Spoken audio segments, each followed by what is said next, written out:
Hi dear friends, संज्ञान online classes में आपका स्वागत है। अभी हम फिलहाल रिकॉर्डेड क्लासेज ऑनलाइन ग्रुप में बना रहे हैं जब तक कि हमारे ऑनलाइन क्लासेज चालू नहीं हो जाती। कोशिश करें ज़्यादा से ज़्यादा सब्सक्राइब करें, इनको ज़्यादा से ज़्यादा लाइक करें। फिलहाल हम सभी टॉपिकों को एक बार तो रिकॉर्डेड क्लास के रूप में दे रहे हैं और जल्दी आपके सामने लाइव क्लासेज के रूप में टॉपिकों को प्रारंभ करेंगे। तो सबसे पहले मैं एक ऐसा टॉपिक ले रहा हूँ जो लगभग सभी एग्जाम्स के लिए है। वहाँ हम रीट लेवल में 1 में 2 में और आने वाले एग्जाम में भी Delhi police, Rajasthan police Delhi police, UP police आदि सब में भी काम आएंगे ये टॉपिक। तो पहला टॉपिक मैं स्टार्ट कर रहा हूँ औसत। देखो, ये जो शब्द है औसत या टॉपिक है, ये एक तरह से हम कह सकते हैं माध्य है। औसत का अर्थ होता है यदि किसी भी कुल मान को हम दी गई सभी राशियों में बराबर बांट दें तो जो प्रत्येक राशि का मान प्राप्त होता है वो मान कहलाता है औसत। जैसे उदाहरण के लिए 6 लोग हैं, टोटल 6 व्यक्ति हैं और इनके पास कुल मिलाकर के 90 रुपए हैं।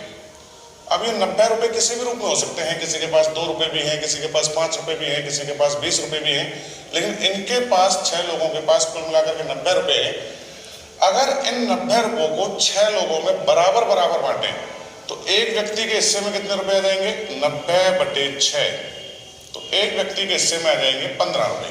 तो ये जो मान हमें प्राप्त हुआ है 15, ये 15 कहेंगे हम 6 लोगों का औसत है। अर्थात 90 को 6 जगह बराबर भागों में बांट दिया गया तो जो प्रत्येक राशि का मान है वो मान कहलाएगा इनका औसत।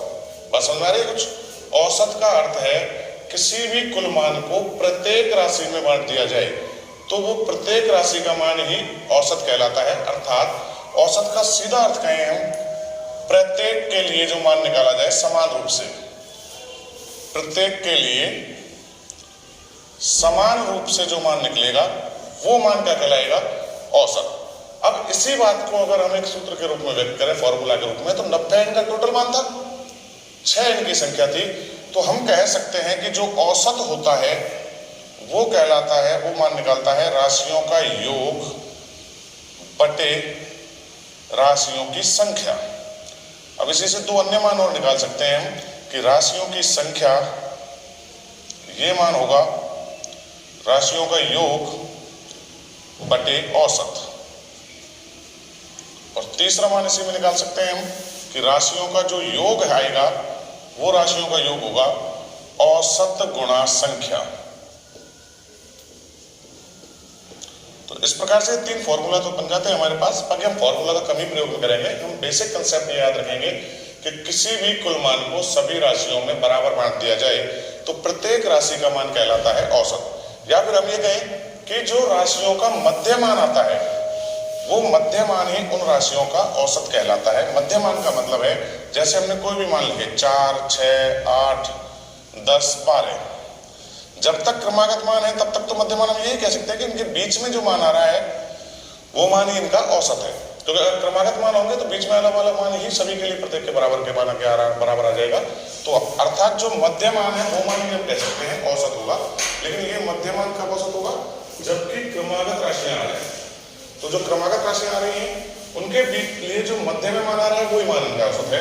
जैसे उदाहरण के लिए हमसे कहें 1, 2, 3, 4, इनका औसत क्या होगा? तो अब हमारे पास पता है मध्य में 1 की जगह 2 राशियां आ रही हैं। ये 2 राशियां कौन कौन सी हैं? 2 और 3। तो इनके बीच में कौन सा मान आ जाएगा? 2.5। तो हम कहेंगे इन राशियों का औसत कितना है? 2.5। तो इसका अर्थ है कि जब राशियां लगातार या क्रमागत रूप में आए तो हम औसत को सीधा भी कह सकते हैं कि राशियों का जो औसत होगा क्रमागत राशियों के लिए, क्रमागत का अर्थ हम उन्हें कह रहे हैं जिनके बीच में अंतर समान है, जो समांतर श्रेणी बना रहे हैं, उनका औसत हम डायरेक्ट लिख सकते हैं कि उस राशि की पहली संख्या प्लस उसकी अंतिम संख्या बटे 2, पहली संख्या बटे अंतिम संख्या अपॉन 2। अर्थात अगर श्रेणी समांतर है, क्योंकि ये जो मान है वैसे तो इसे लिखते हैं हम समांतर माध्य, और क्रमागत श्रेणी अगर आ रही है तो जो समांतर माध्य है वो ही मान उनका औसत कहलाता है। जैसे उदाहरण के लिए हमसे कहा जाए 1 से 100 तक सभी प्राकृत संख्याओं का औसत ज्ञात करो। जितनी भी प्राकृत संख्या 1 से 100 तक लिखी जाएंगी उन सभी प्राकृत संख्याओं का औसत क्या होगा। अब देखो, चूंकि 1 से 100 तक संख्याएं ज्ञात करें हम, तो 1 से 100 तक संख्याएं क्रमागत रूप से जो लिखी जाती हैं उनके बीच में अंतर समान आता है, और जब भी कोई समांतर श्रेणी आ जाती है तो औसत लिखा जा सकता है उनके समांतर माध्य के बराबर, अर्थात उनका पहला पद कितना है, पहला पद है इसका 1, अंतिम पद है 100/2, अर्थात 101/2। हम कह सकते हैं कि 1 से 100 तक की प्राकृत संख्याओं का औसत कितना होगा, 50.5। ये मान हम कोई भी क्रमागत श्रेणी के लिए प्रयोग में ला सकते हैं। जैसे हमसे कहा जाए 101 से 300 तक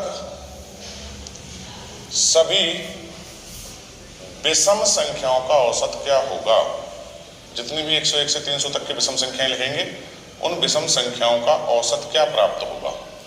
तो देखिए, इन विषम संख्याओं का औसत निकालना है। विषम संख्याएं जो लिखी जाएंगी 101 से 300 तक, वो ऐसे लिखेंगे 101, 103, 105, इसी तरह आगे लिखते हुए, और अंतिम विषम संख्या लिखेंगे 299, क्योंकि 300 तो विषम में नहीं लिखी जाएंगी। हमसे कहा गया है 101 से 300 तक की विषम संख्याएं, तो 101 से 300 तक विषम संख्याएं लिखेंगे तो पहले तो 101 होगी, 103 होगी, और लास्ट वाली संख्या होगी 299, क्योंकि 301 विषम संख्या नहीं है। और इनका औसत जहां कहीं भी समांतर श्रेणी बने, पहली संख्या प्लस अंतिम संख्या बटे 2, अर्थात ये मान योगफल पर आ जाएगा 400/2, तो इन सभी का औसत हो गया 200। तो इस प्रकार से ज्यादा एग्जाम्पल हम ले रहे हैं। कहीं भी कोई भी समांतर श्रेणी लिखी जाए तो उन समांतर श्रेणियों का औसत होता है पहली संख्या प्लस अंतिम संख्या बटे 2। देखो, इन चीजों की और हम लाइव क्लासेस में एग्जाम्पल्स के लिए ज्यादा ध्यान पड़ेंगे। फिलहाल मैं कुछ बेसिक एग्जाम्पल्स और एग्जाम के तरीके से महत्वपूर्ण एग्जाम्पल है, कंसेप्ट बता रहा हूँ। जैसे कि हमने कहा था, औसत का अर्थ होता है किसी भी मान को सभी राशियों में बराबर बांट दें तो वो मान औसत कहलाता है। ठीक है, जैसे उदाहरण के लिए हमारे पास कुछ राशियों का औसत x है, ये n राशियां हैं और n राशियों का औसत क्या है, x। अगर हमसे कहा जाए इनमें कुल मिलाकर के 40 और जोड़ दिया जाए तो n राशियों के लिए टोटल मान में वृद्धि हुई है 40 की, n मानों में 40 और बढ़ा दिया जाए तो हम कहेंगे औसत में जो वृद्धि होगी वो हो जाएगी, क्योंकि सभी राशियों में बराबर बटेगा वो मान औसत है, तो औसत वृद्धि हो जाएगी 40/n। अब जो नया औसत आ जाएगा वो x पहले बराबर वितरित किया गया था, 40 कुल बढ़ाया है तो n राशियों में बढ़ जाएगा 40/n, तो अब नया औसत आ जाएगा x + 40/n। फॉर एग्जाम्पल, किन्हीं भी 8 राशियों का औसत 7 है, 8 राशि है, इनका औसत है 7। अगर इन राशियों में कुल मिलाकर के 112 की वृद्धि कर दी जाए, टोटल 112 और जोड़ दिया जाए, इन राशियों में बढ़ा दिया जाए, मतलब 112 अलग से नहीं जोड़ा जाए, 8 में टोटल मान बढ़ा दिया जाए 112, जैसे किसी में 10 बढ़ा दिया, किसी में 15 बढ़ा दिया, लेकिन टोटल वृद्धि 112 की हो गई, तो नया औसत क्या होगा। अब औसत का अर्थ है कि 8 राशियों में 112 और बढ़ा दिया गया है, तो जो औसत में वृद्धि होगी 112 को इन 8 जगह पर बराबर बांट दें तो जो मान प्राप्त होगा वो औसत होगा, अर्थात औसत का में वृद्धि हो जाएगी। 8 का भाग लें, 8 एकम 8, 8 चौके 32, तो औसत कितना और बढ़ जाएगा 14, तो नया औसत हो जाएगा 7 + 14 यानी 21। ये मैं एक उदाहरण के रूप में बता रहा था। अब इसका इंप्लीमेंट कहाँ लेंगे हम, इनका प्रयोग कहाँ करेंगे। देखिए, हमसे कहा जाए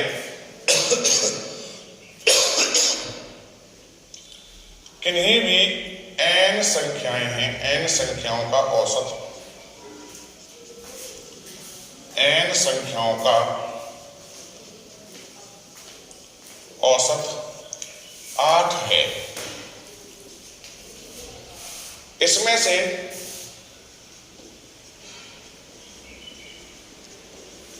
दो संख्याओं में से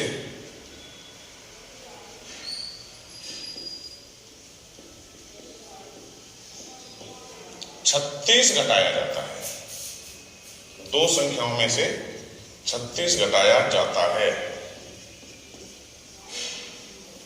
तो नया औसत 8 है, सॉरी x है, ये मान लिया मैंने 8 x। किन्हीं भी n संख्याओं का औसत 8 है, इनमें से दो संख्याओं में से 36 घटाया जाता है तो नया औसत x माइनस 8 प्राप्त होता है।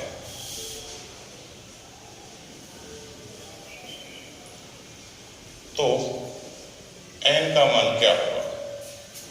ठीक है, कॉमन प्रश्न है, कई बार एग्जाम में रिपीट हुआ है। हमें कहा गया था कोई भी n संख्याएं थी जिनका औसत निकाला गया था x, इसमें से दो संख्याओं में से 36 घटा दी, मतलब 6 तो एडिटिव हैं, कोई भी दो संख्याएं थी उनमें से 36 घटा दिया, 36 घटाया जाता है तो अब नया औसत x माइनस 8 प्राप्त हो जाता है। तो बताइए n का मान कितना है? देखो, किसी भी औसत को करने का मैं एक डिटेल मेथड बता रहा हूं जो कि पूरे टॉपिक में सेम है कि औसत का हर प्रश्न इस रूप में हल किया जा सकता है, चाहे वो किसी भी रूप में आए।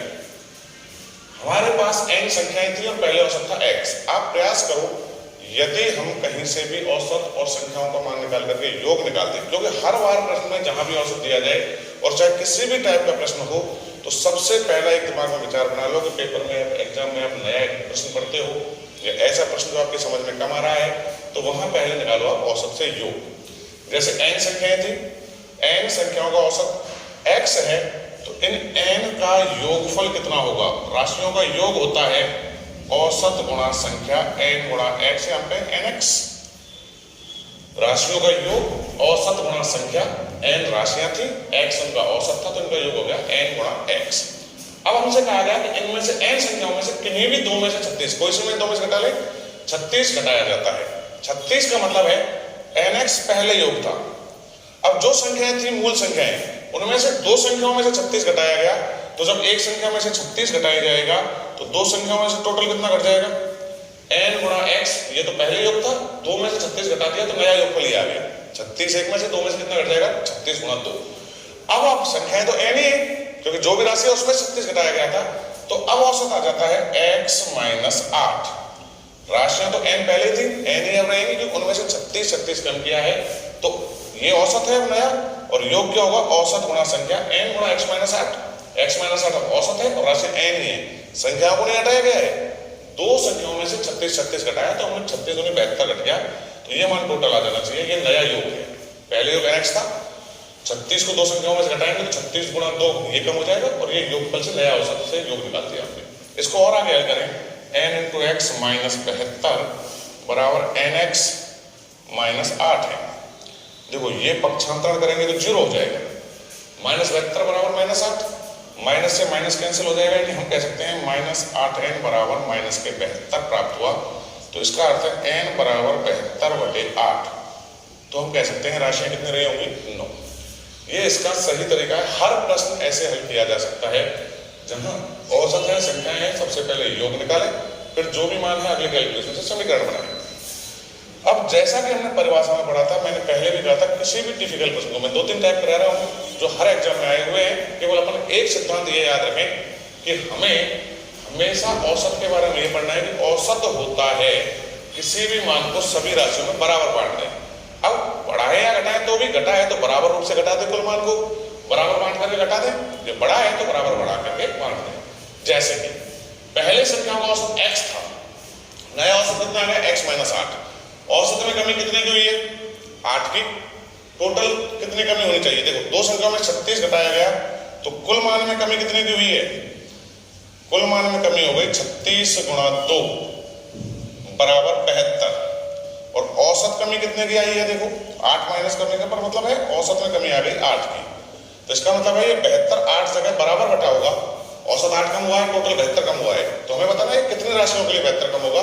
तो इसका मतलब 72 टोटल कमी आ गई है और 8 की औसत में कमी आई है, तो औसत इसका अर्थ हुआ कि वो 72 8 बार बांटा गया होगा, तो कितनी जगह बांटा गया होगा?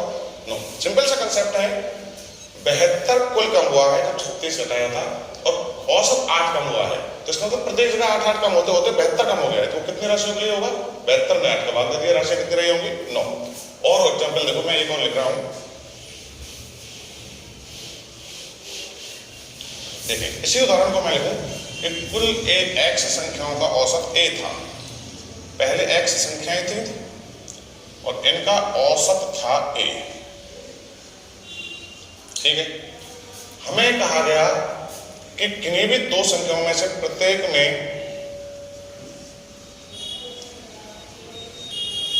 45 बढ़ाने पर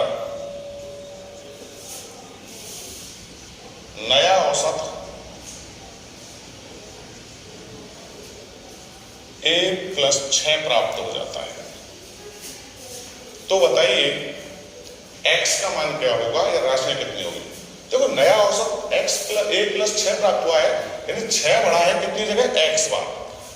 6 कितनी बार बढ़ा है वो? x बार। तो इसका अर्थ है 6 गुणा x टोटल बढ़ गया। और टोटल बढ़ना कितना चाहिए था 2 में 45 बढ़ाने पर? दो संख्याओं में से प्रत्येक में, मैं यहां लिख देता हूं, दो संख्याओं में से प्रत्येक में अगर 45 बढ़ाया जाए तो कुल वृद्धि 45 गुणा 2 कितनी हो जानी चाहिए? तो ये 6x टोटल बढ़ना चाहिए। और बड़ी संख्या कितनी है? 45 दूनी 90। और हमें x का मान, इन संख्याओं का मान निकालना है, तो 90/6। तो टोटल संख्याएं कितनी रही है वो? 15 संख्याएं। तो बात समझ में आ रही है? जैसे किन्हीं भी तीन संख्याओं में से 16 बढ़ाने पर, तो 1 में 16 बढ़ाया, 2 में 16 बढ़ाया, 3 में 16 बढ़ाया, हमें कहा गया n संख्याओं का औसत x है। n संख्याओं का औसत x है। तीन संख्याओं में 16 बढ़ाया जाए तो नया औसत x+4 आ जाता है। नया औसत आ जाता है x+4। तो n बार 4 बढ़ गया। औसत बढ़ने का मतलब टोटल मान कितना बढ़ेगा? 4 n बढ़ाएंगे तो 4n, और 16 दूना 32, 16 से कितना बढ़ेगा टोटल मान? 48। n कितना रहा होगा? 48/4। तो इसका मतलब संख्या कितने रही होंगी? 12।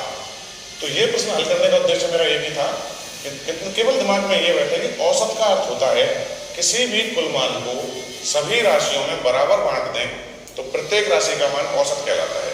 और एक प्रश्न जो कई बार एग्जाम में रिपीट हुआ है, देखो मैं एक बार लिख रहा हूं, 6 व्यक्ति, क्योंकि आप क्वेश्चन पर केवल सुनने पर ध्यान दें, कंसेप्चुअल हम उनकी पीडीएफ में पढ़ेंगे या एक बार लाइव क्लासेस में डिटेल में चर्चा करेंगे। 6 व्यक्ति एक होटल में खाना खाने गए। उनमें से 5 में से प्रत्येक ने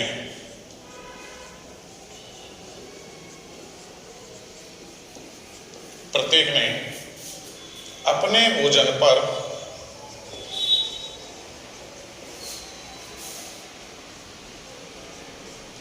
32 रुपए खर्च किए।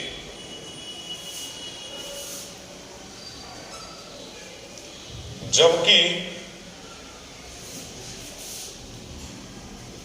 छठे व्यक्ति ने सभी के औसत से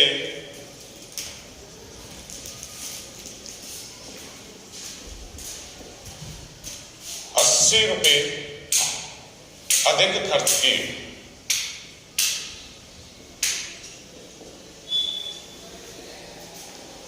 सभी का कुल खर्च ज्ञात करें।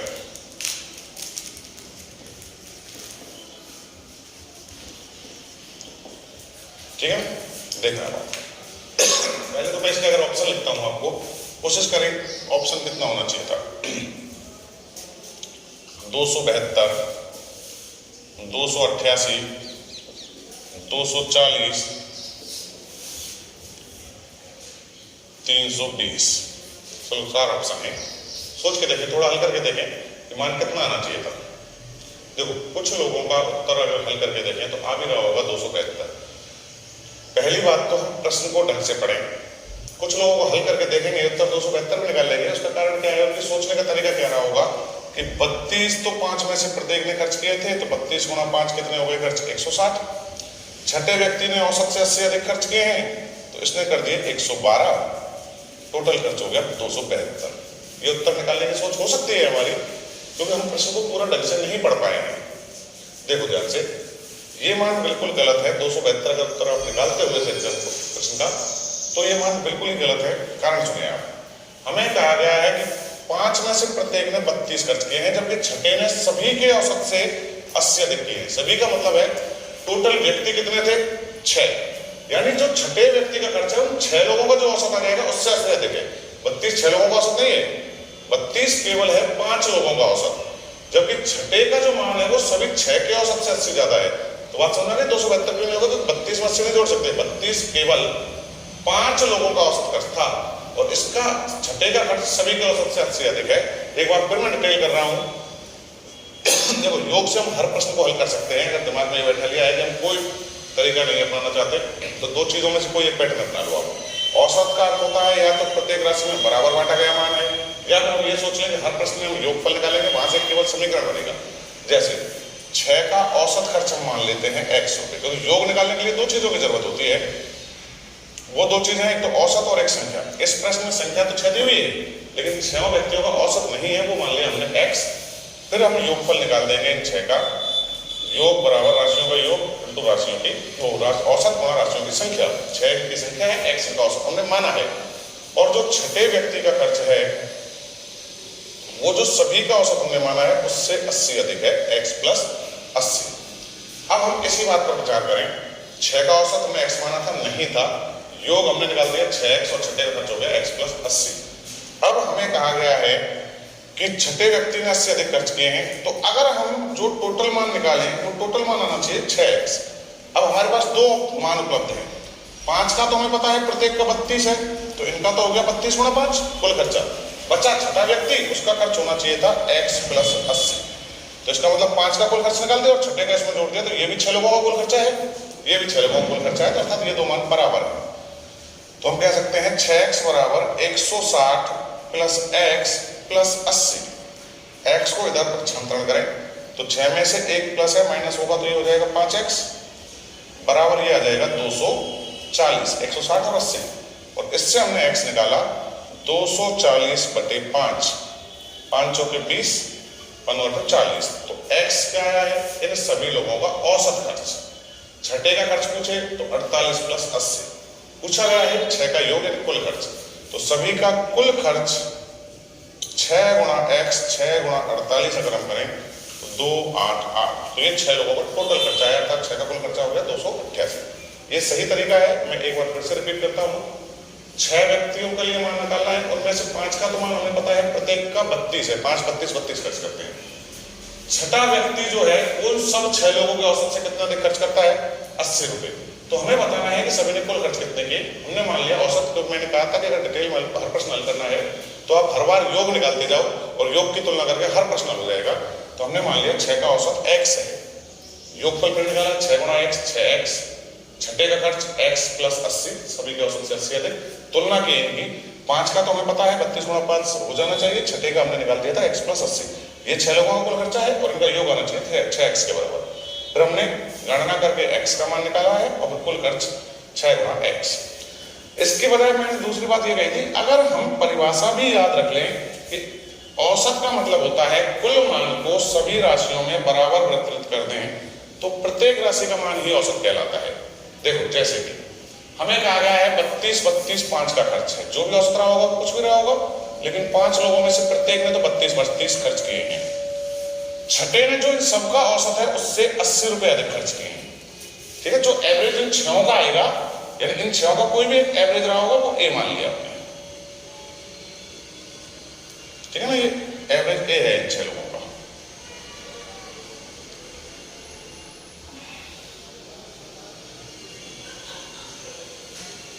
और इसने ए प्लस 80 किए हैं, तो इसका मतलब है ये जो 80 रुपए एक्स्ट्रा खर्च किए हैं इसने, वो 80 एवरेज से एक्स्ट्रा इसलिए खर्च हुए हैं कि इन 5 ने कम खर्च किए होंगे। तो इसका मतलब है इन 80 रुपयों को 5 लोगों में और बराबर बांट देते तो ये सबका एवरेज आ जाता है, नहीं आ जाता? भाई छठे ने तो एवरेज से ज्यादा खर्च किए, ये तो एवरेज पर है ही है, उससे भी एक्स्ट्रा 80 खर्च किए हैं। तो जो 80 एक्स्ट्रा खर्च किए हैं इसने, वो 80 एक्स्ट्रा कितने लोगों पर खर्च कर दिए? 5 लोगों पर, उनको एवरेज के बराबर लाने के लिए। तो एवरेज का मतलब ये है कि सबको बराबर बांटा जाए। तो इसका मतलब है 80 रुपए जब 5 लोगों में बराबर बांट देगा तो वो सबके एवरेज हो जाएंगे। तो इसका मतलब है कितने रुपए बढ़ जाएंगे प्रत्येक के हिस्से में? 16 रुपए। जो एक्स्ट्रा खर्च करेगा वो 16 रुपए उसने प्रत्येक पर खर्च कर दिए। तो सभी का औसत यहां से निकाल सकते हैं। सभी का औसत 32 तो सबने किए थे, लेकिन उसने 16 रुपए और हिस्से में बराबर एक्स्ट्रा खर्च कर दिए सबके लिए अलग अलग। तो सभी का औसत हो गया 48। कुल खर्च पूछा है तो 6 गुणा 48, तो टोटल 6 लोग हैं, औसत 48 है, तो कुल खर्च हो गया 288। इस पैटर्न पर थोड़ा ध्यान दें। 6 लोग थे, 5 का औसत हमें पता था 32 था, लेकिन छठे ने 5 का औसत है वो 36, छठे ने सबके औसत से 80 ज्यादा खर्च किए। तो छठे ने तो औसत प्लस उससे एक्स्ट्रा खर्च किए हैं 80, तो इसका तो औसत के बराबर मान है। तो ये 80 इसने 5 लोगों में बांटा है बराबर बराबर, 5 लोगों के लिए खर्च किए हैं, तो प्रत्येक के लिए कितने एक्स्ट्रा खर्च कर देगा? 16। 32 उन्होंने किए थे, 16 इसने एक्स्ट्रा खर्च किए, तो सभी का औसत आ गया 48, तो कुल खर्च हो जाएगा 6 गुणा 48। तो देखो फिलहाल हम कंसेप्चुअली 2 मान पढ़े हैं, थोड़ा स्पीड भी फर्क होगा आपको। अब हम धीरे धीरे अब इस टॉपिक को 0 to स्टार्ट करेंगे।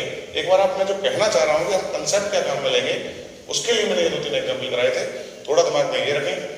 क्योंकि औसत एक ऐसा टॉपिक है जहां हमें कोई भी फॉर्मूला याद रखने की जरूरत नहीं है, केवल 2 चीज याद रखें। या तो हम पैटर्न अपनाएं कि हम योगफल निकाल के ही हल करेंगे, योगफल के लिए 2 चीजें हैं, औसत गुणा संख्या, या फिर एक दिमाग में ये धारणा बैठा लें हर प्रश्न के लिए कि औसत का अर्थ होता है किसी भी मान को सभी राशियों में बराबर बांट दें तो प्रत्येक राशि का मान औसत कहलाता है। ठीक है ना? अब नेक्स्ट क्लास में इसके बाद आगे की चर्चा करेंगे जिसमें हम डिटेल्स करेंगे। अभी केवल ये नहीं, आपको लिखना भी नहीं था, ये मैंने केवल एक कंसेप्ट बताया था कि जिस कंसेप्ट पर हम औसत को हल करेंगे। ठीक है, नेक्स्ट क्लास में फिर मिलेंगे। धन्यवाद। लाइक और सब्सक्राइब।